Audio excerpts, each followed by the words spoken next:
Hi everyone, so I'm back home from my epic travels and thought I should get straight back onto a horse of doing all of the normal scheduled videos. So it's Wednesday, it normally means hey, should I fly it? And here we go. Straight into it, we're going to look at Biggs, Wes and Corran. It's been a list that Paul Heaver was chatting about on Nova Squadron Radio with us a few months ago. I think he took it over to Europe with him. It's really good fun.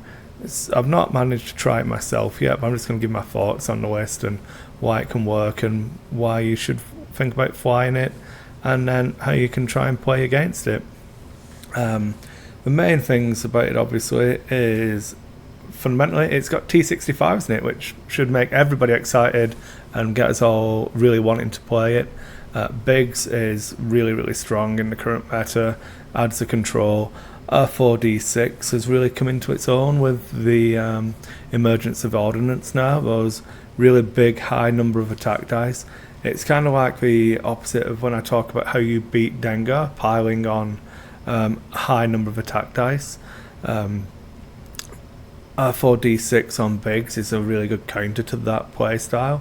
It means that you're just having to take more and more shots, so especially if you play against something like a Whisper Palpace's list. If Whisper's supposed to be doing the meaty part of the attacks, it can really delay the amount of time it takes for Biggs to go down. Against the triple jump masters, it can basically force your opponent to have to spend 3 torpedoes sometimes to get the shot done, and that really hampers, especially when you consider that Wes is in there. You're going to be stripping tokens and stuff as well. So that is the fundamental part of the list, is obviously the interaction of Biggs escorting these two really nice aces. Integrated on Biggs as well, obviously, because you get to throw out R4D6 when he's not going to be of use anymore, give that extra little bit of survivability. Then Wes Janson up to PS10 is always been good fun. I've used him a lot in like different messing around lists, casual games, and it's really good fun to fly. Forces choices on your opponents, which is always good. The vast majority of incarnations of this list that I've seen do have R3A2 onto Wes, and it just adds a little bit of control. Like, you can go through a whole tournament never needing to use this, but it can help control those jump masters again.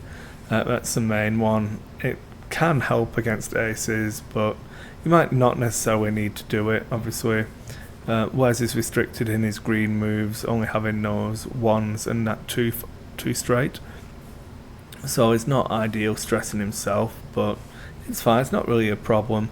It's more of a toolbox card, and it adds in the integrated to give a little bit more survivability. Then we've got a 42-point Corran Horn.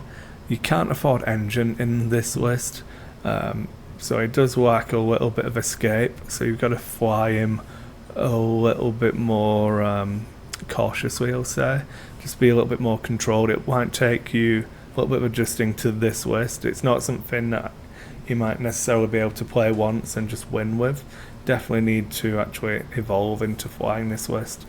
But R2D2 on the greens on the A-wing are really good for R2. Gives him a lot of scope for getting those shields back, and then fire control and VI.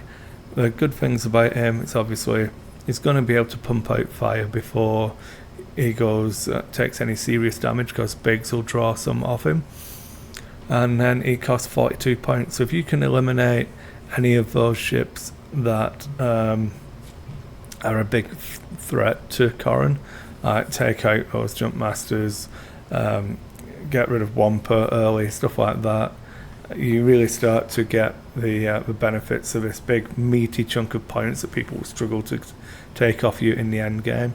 And I feel like that in high level play you will probably end up going to time in some games, and Corran is your ace in the hole. He's the one that not many ships are going to carry 42 points into the end game for you, and that's the main strength of the list, I feel. Being able to draw fire off Corran early, deal with any of the threats to him, and then push in damage and survive with him later in the late game.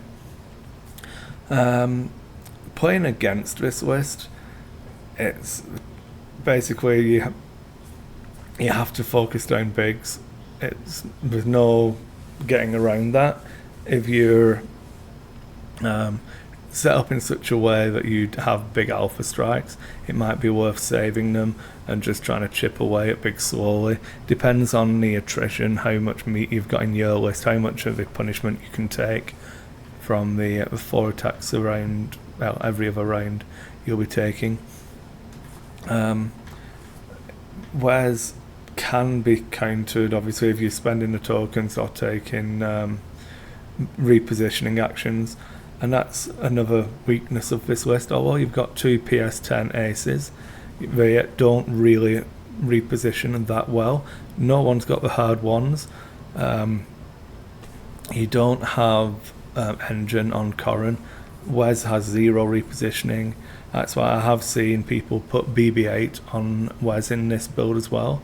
But I do see the benefits of R3A2, just because you get that extra level control and helps you counter things that really punish Corran as well. But yeah, that's about it. I'm not gonna do any deployments or anything at the moment because I'm in honesty, I'm going to try and reformat a computer today because it's been really annoying me. So that'll all get done, and then we can come back and I'll try and do some more stuff. I have a little bit more equipment that I've purchased, and the setup in the basement's getting a little bit better. So hopefully I'll be able to do some stuff on the actual tabletop for you all. The channel should start picking up some actual recorded games and everything. I'm sure you'll have seen some of the stuff I've got from various different events I've been to recently. But yeah, keep watching everyone. Hopefully you'll enjoy flying this list. It's really good fun. It's good to see Wes Janson's been appearing all over the place at recent events. And it's a strong list. Give it a try. You'll need to get used to flying it. It's not something you can just pick up and win with in the first game, I'd say, especially against high-level competition. But it's definitely got all the tools you need in the current meta. So thanks for watching, everyone.